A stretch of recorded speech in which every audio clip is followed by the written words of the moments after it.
The agenda is I will talk about a piece of research we did earlier in the year. We were building a product-led sales tool in Outfunnel, and we spoke to myself and Markus there. We spoke to about 50 companies, and then we learned what stacks people use in the product-led growth processes. Mostly talking to early-stage companies, but also some pretty late, like BC series companies. And then gonna quickly share how we got to the idea of building this tool. So what was our journey from going to from like a chaos to basically more or less automated process. Who am I to speak about it? Somebody asked what does recovering marketer mean? So this is like like alcoholic is always an alcoholic. Even if they stop drinking, they're still an alcoholic. So I'm a marketer.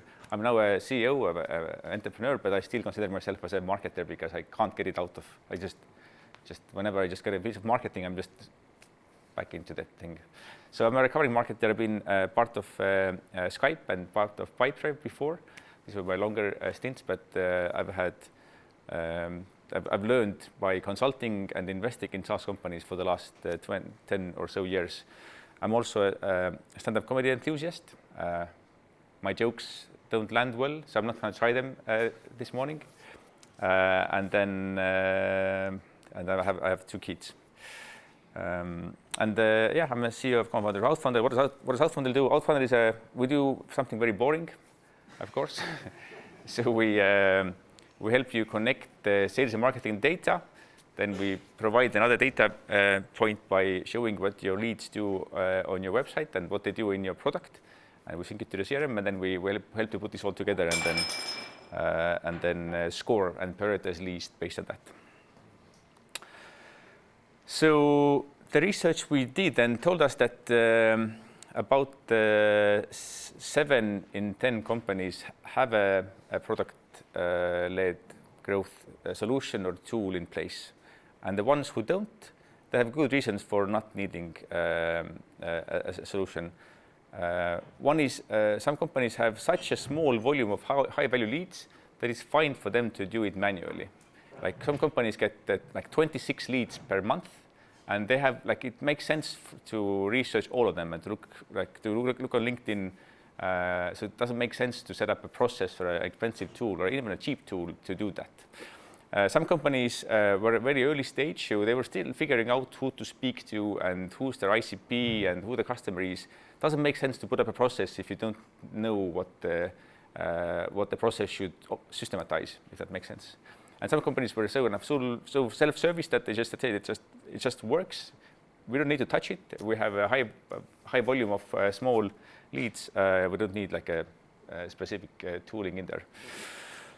And then those who had a solution in place, the majority had had used their own engineering resources, so taken resources away from the product to build a solution to power their growth team. So 40% had built an integration to send product stats or product usage data to the CRM or whatever tool the sales and success team used. That's what we did originally as well. Then quite a large number of people had built their own kind of back office CRM. So I think all SaaS companies have some sort of back office tool, but surprisingly high share of people were using that back office tool as the main CRM. So they didn't have a CRM, but they had built like a back office admin tool as the CRM. And then some were using a product-led sales tool, and some were using an publicly available kind of first-party integrations, like something you get from HubSpot Marketplace or Pipedrive Marketplace or Salesforce Marketplace. By the way, did this kind of number thing make sense? So I was talking about the 70% who needed a solution. This was like this breaking down. This was the 40% who had a solution in place broken down. Custom solutions, I think I don't need to go into that too deep, but basically it does exactly what you need to do. And it's if you don't change your processes too often, it's actually very low maintenance in terms of kind of cost, human cost and money cost. But of course, it usually is a painful thing to maintain if things change. And also sometimes you miss basic functionality like reporting. So you build something and it kind of works, but you don't know how many things went through it, like how many leads of that sort went through, or how many leads had. But I think that's the same pros and cons for anything you do, whether you build it yourself or get it outsourced. I think the same pros and cons apply. And then we had a quarter of people who had some sort of solution page, which I would call a semi-solution. So the need was solved, but it was solved in a way which was painful, slightly painful to listen to. So the most common thing was that, yes, we let our sales or success team access product usage stats, but the way to access it was that somebody opens the computer each morning, looks at something like Mixpanel or Amplitude, looks at, hey, these users either are behaving really well or really poorly, and then pings them to sales team. Many variables that can go wrong there. Maybe the person is late to work, and then they don't send this information across. Maybe the information gets missed, and other things can go wrong. So you have a system, but no basically process for getting something done. And then also you used Katli mentioned that Klaus uses Slack a lot, which seems to work, but then the feedback I heard from multiple places was that we pipe everything into Slack and we get the leads or success leads from Slack, but then they get missed sometimes. If you haven't defined what channels are important, so what channel is more important than the other channel and who should check what, then things tend to get missed. So solution was in place, but there was no, it wasn't foolproof. So it kind of worked on most days, but some days it just fell flat. And then some other observations is that about half the companies use this product usage data for sales only, and about 45% use it for sales and success both. Very few companies use it for success only. And then about a quarter of companies we spoke to use some sort of customer data management platform, like a Segment or Posthawk, to pipe data from different places. So it's some companies plug their data directly from the source to the different tools, but it's increasingly common to put something like Segment or Posthawk in between. And Posthawk seems to be doing something right, because we kept hearing about Posthawk from the coolest companies. Posthawk is like it seems to be doing things. And then you can see a word cloud of tools people use. So many of the companies we spoke to were in Finland and Estonia. So Pipedrive came up a lot, HubSpot. And kind of the normal sales tools and marketing tools were more common than the specific product-led tools like, I don't know, Focus or Mad Kudu. And our example as well. So this is our real screenshot from 2019 probably. So this was our sales pipeline in Pipedrive back then. And just to paint you a big picture of what the funnel was looking like. So I used to work at Pipedrive, so I tend to think in pipelines. You can also think of it as funnels. So leads came in, and very often leads wouldn't do anything. So they signed up and then did nothing. Then some people connected the CRM as the only thing they did. And that's good, because you couldn't get, if you connect data to your CRM, you can't get value out of the product if you don't connect your CRM. Then some people went a step further, so they connected the CRM and then set up a feature which would allow you to get value out of your product. So like maybe they would connect a marketing tool and set up a sync that I want this data to go from this place to that place. Or maybe you set up an email campaign. But no live data went through. You say that I want these leads to go to that place, but you don't put any leads in the bucket where you want leads to go from, if that makes sense. So you turn on the TV, but you don't plug in the cable. And then you have some people who set the tool up, and then some test data went through, but then very small amount, so you can see that they didn't really get value out of the product. And then finally, the holy grail for us was you set up the tool and live data starts going through from the system every day or like every hour. And this is like the different stages of the pipeline. So this is CRM missing, CRM connected, but nothing else done, etc.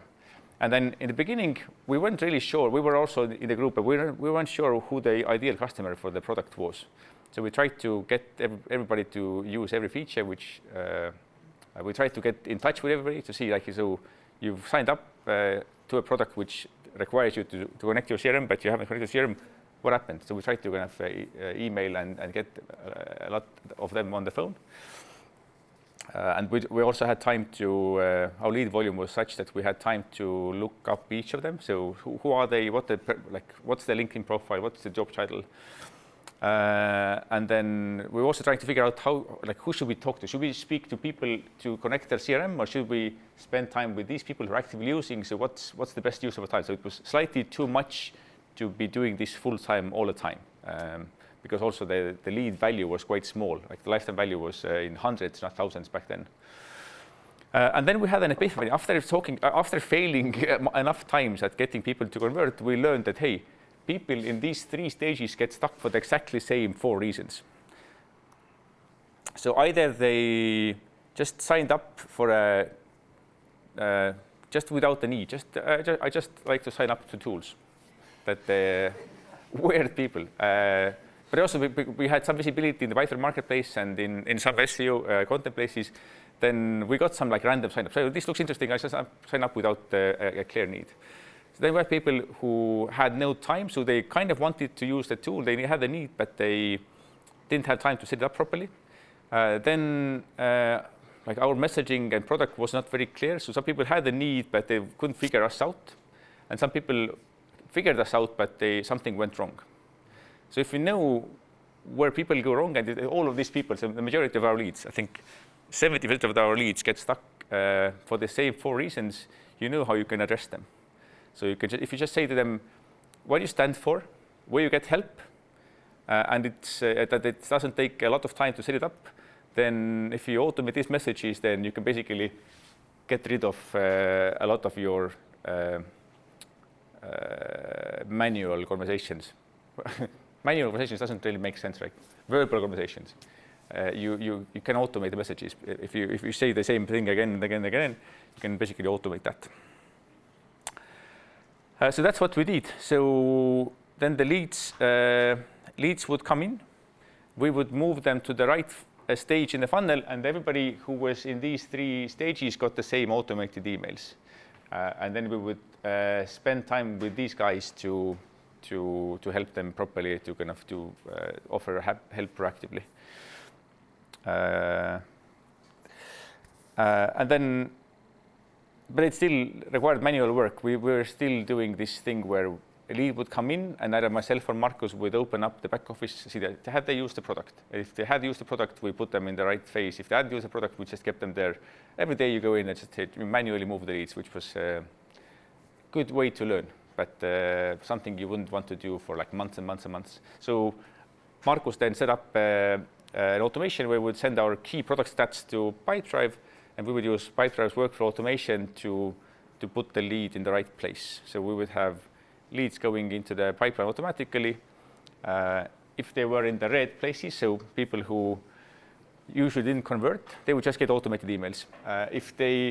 But one thing we learned that if you got in on the right track, then it doesn't make sense to talk to you as well, because you're converting anyway. You have a volume of data going through your account. You're getting value. You're probably going to convert. We don't want to annoy you with too many emails, too many kind of, hey, can you just do this? Can you do that? Yes, we would educate them about kind of advanced pro features, but we want to leave them alone as much as possible. And we knew that if we only talk to these people here, people who are kind of getting value out of the product, they are capable of using, they have integrations, they have the setup, they have probably the motivation, but something is not quite right yet for them to get real value out of the product. If you only talk to them, that's the best use of our time. So we've paid for these leads either with money or with time. They are in the system, they've connected the tool, we just did a little nudge. And then this is what we now broadly do ever since, just focusing on the leads who are kind of close to converting, but not fully there yet. And same, I think we learned something similar back at Pipedrive, where this was the most profitable group to speak to. And I think that's the same notion I keep hearing from SaaS companies, that if you want to know who your yellow leads are, or kind of almost there, but not fully there yet. These are the leads you want to talk to. Our setup, nothing too fancy. Pipedrive was and still is our main CRM. We used to use a custom thing to send product data into Pipedrive, but now we use our own tool, Product Sync, and we use some Zapier, and then do some reporting on the side. And then finally, just a quick pitch to Product Sync. So that's the tool we built. So if you're using Pipedrive and want to send your product data to tools like Pipedrive, then we have an app for that right now. It's called Product Sync by Outfunnel. That was it. This was my thing.